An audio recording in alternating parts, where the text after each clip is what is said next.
so light. Oh, I got stickers! Make sure it's all not coming out on the ground because it sounds like it is. Alright, we're back. It's a new day.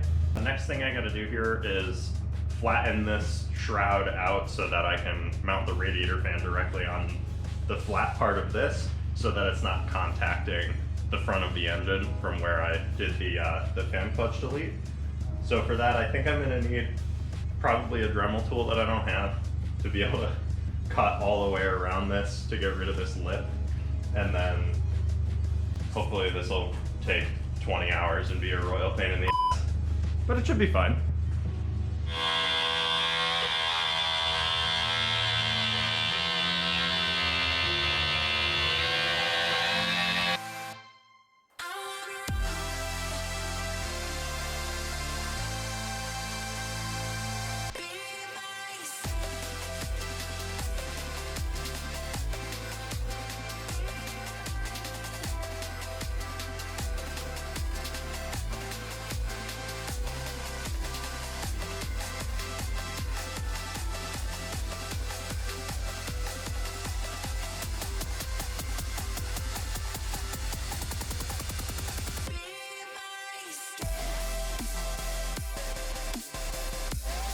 Alright, moment of truth. Got our fan here.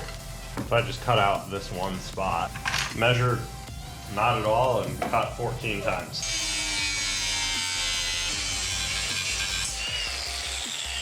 Alright, that should be it. Look at that. Should be far enough from the engine. We're gonna have to test that. Now that the fan sits flat against the fan shroud as close to the radiator as I could get it, or so I thought, I quickly made some mounts for it using the tabs that came with the actual fan, drilled some holes, and through-bolted it. Now to bring it up to the front of the car and see if I did a good enough job. And of course, I ran into the problem I was really hoping I wouldn't have. The fan motor was sitting directly up against the pulley and the shroud still had to move back another inch or two before it was fully seated. So I'm going to have to delete the fan clutch pulley in its entirety. On to removing the accessory belt, again. I also did try to reuse the standard length accessory belt without the pulley because, you know, I just bought it, but it was way too long, so I ended up needing to buy a shorter belt.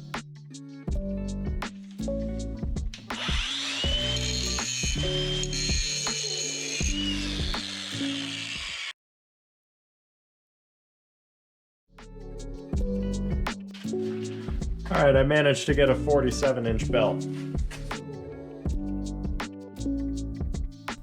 Alright, now we can get back to destroying things, because grinding down the front of that pulley mount after removing the pulley itself was not enough for the fan to actually fit. I couldn't pull the bearing out that it sits in because it's about 3 inches long, and I ended up hammering a punch through it and the whole thing exploded. But now with that entire section of the casting removed, the fan finally fit.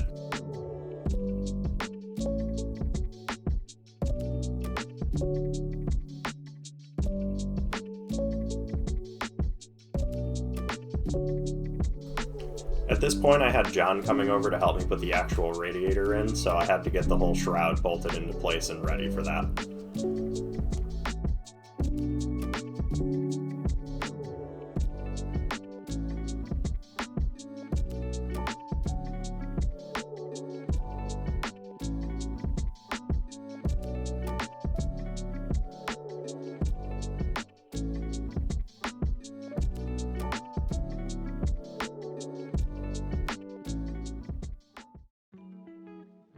Do you think I can go anywhere without this thing overheating? My car was exploding. Get it out! Get it out! Take it out! Oh, it's so light. Oh, I got stickers! One of us. I got One stickers! of us. That's nice. Oh, I don't even see it yet, but it's nice. how do I open this? What is this for? You put it in the car. Wait, with my the old plastic radiator doesn't have that hole in it. Whoa, what is that? What? Why is there a hole? Is that for the sensor that's in the actual pipe? Is that for the automatic Audi? Oh no, yours says that. No, it has a bung in that area. Does it have a plug in it? Okay, thing. so that plug I have to take out and put in this. One of us. One of us. Oh my god. It's so shiny. Alright, where's your Allen wrenches? I'm gonna take the plug out now. Oh, at least yours came with a plug. My Nissan just has an open port. Need a wrench. Ratchet? Probably not. I would hope so. It holds coolant pressure. I almost just knocked this whole radiator over. Pull that off. One of us. One of us. Stop blocking the light.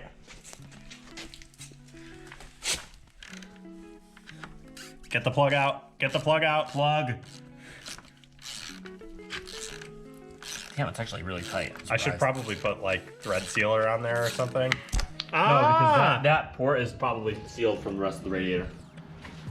It's a separate thing. Like mine is. It's a separate like Let enclosure. me see. Wait, I gotta put this back. Yes. How do I open this? How do I open this? Someone's excited. I haven't even looked at this. It's like his first aftermarket radiator. It is. I don't know how. Oh yeah, they stopped doing the polished finish Yeah. because they can't do it anymore for some reason because of cancer in California. Rushed. I can't get the plastic. Dude, they do a great job with their packaging. I love the corrugated plastic around the... Oh my god, it's held on with Velcro. Oh, I don't think mine was like that. Oh no, it's glued. Oh. Oh, it's painted. Oh yeah. Oh, it That's says it. CSF That's on it. Mine does too, but you can't see it, unfortunately. Oh, mine you can see because I'm not stupid and I don't have a radiator AC condenser. Well, mine will be gone eventually. Just not now. Look at how much thicker this is. Yeah, you should see mine. Mine's 3 times as thick as the stock one. Come over here. Actually, your stock radiator is like twice as thick as my stock radiator in my Nissan. It's a big If you boy. compare the cores though, like the core, this end tank is wider than the core by a lot. All right, I gotta get the plug in. Oh yeah, where's the plug? I mean, I would assume this is a separate channel, but Apparently not. No, because that just goes right into the end tank. oh god, Ah! new radiator on Ah! the ground. Oh god, I'm gonna thread this in first. Hold on. Wait, I feel like I'm making new threads in this plastic. Well, it's right plastic, so you probably are.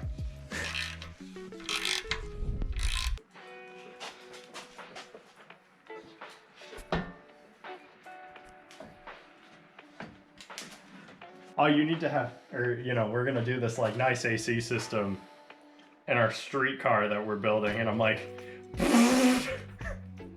I don't want What AC that. system? That's something. Would you just look? I don't know what it is, but it's something. Look at that. And I actually get to see this. In either of my cars, actually, mine you can't see it. See, I miss having the BMW with the huge front mount intercooler. Look at this. Look at this drain.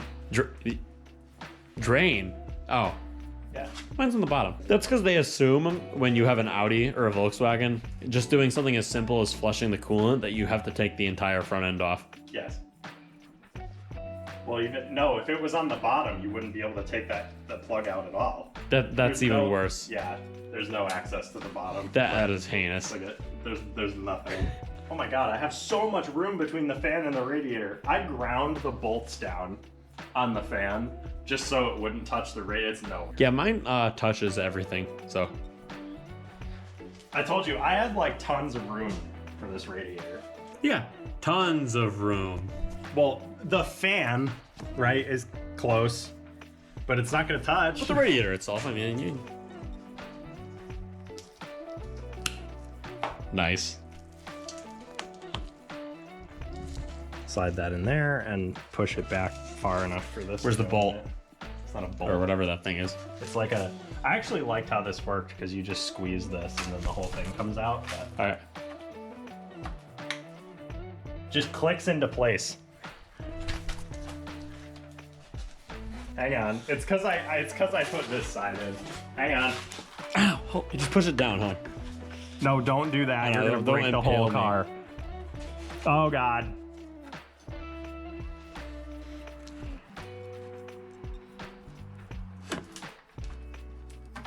That's it. It's gotta that is click. nice. I think it's gotta click. There it goes. Look at, forget the hoses. I gotta do all this still. That's easy. I guess it's just literally battery positive, battery negative, and then find a place to Yeah, put that's all easy. this. Yeah, I Just guess zip tie the that's- wires down. I'm doing the lightweight battery now. Damn it!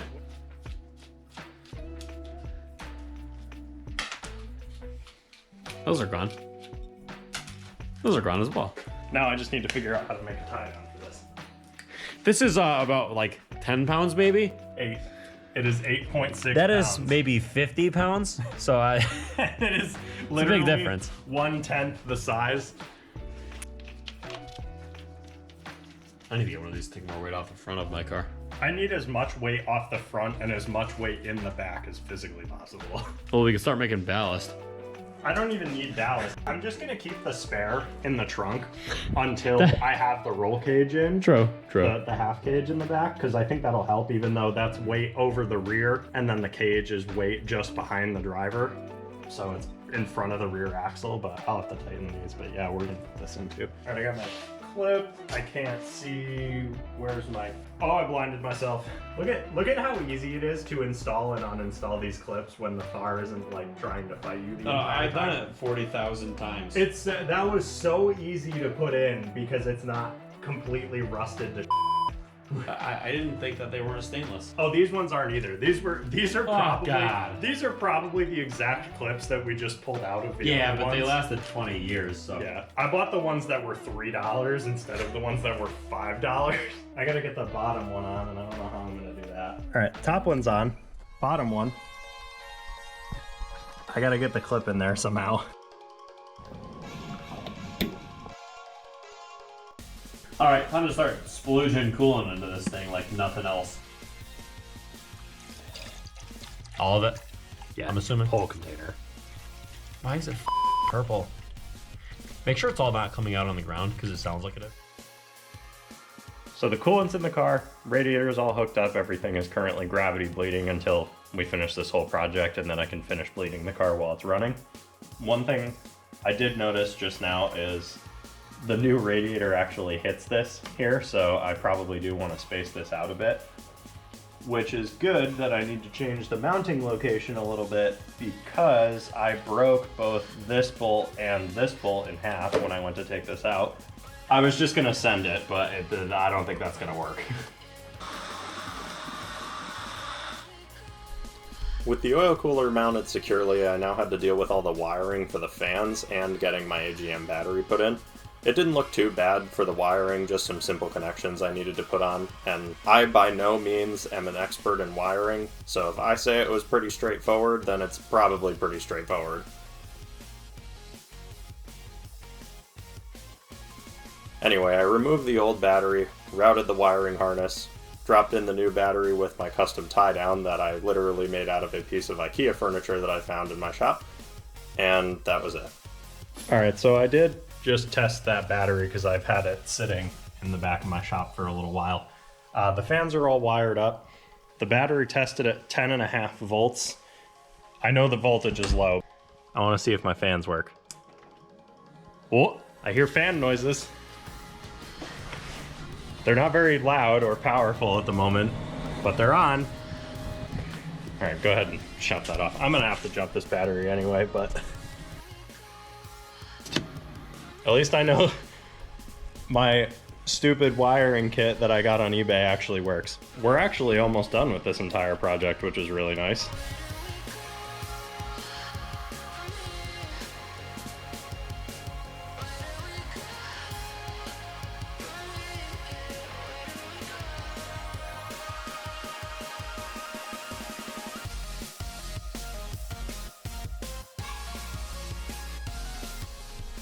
Lastly here, I just wanted to remove my front plate bracket, and of course it was held on with rivets instead of screws, because why wouldn't it be?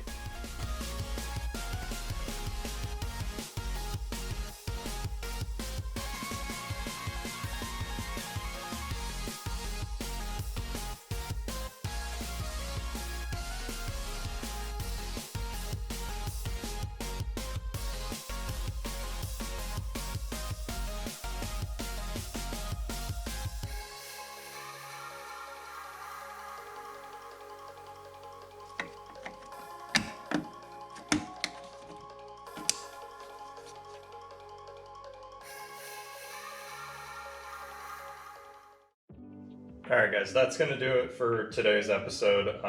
We did a lot actually. Coolant's currently bleeding, as you can see. I'm letting it gravity bleed for a while before I actually start the car and do that. I only have a few things left that I have to do, and most of it is exciting and fun stuff. Well, actually, I don't know if that putting the exhaust in is going to be fun, but I do have to do that from the cat back. I'm probably going to make a side exit, just because I think those are cool. And I'll also have a muffler in there, so it's not super loud, and it's still catted, so that's not going to be too much of an issue either. I have my new wheels and tires that I'll show you guys, and I have a seat, a steering wheel. But yeah, this car is really coming along nicely. I'm actually really happy with everything that I've been able to do to it so far and how little it seemed to want to fight me this entire time. If you enjoyed this video, stay tuned for more. Me and John have a bunch of stuff that we still need to do to our cars. We'll be going to Grid Life this year, not competing, and we're also going to be doing some track days with these. And we will be back with more of my Audi and John's 350Z.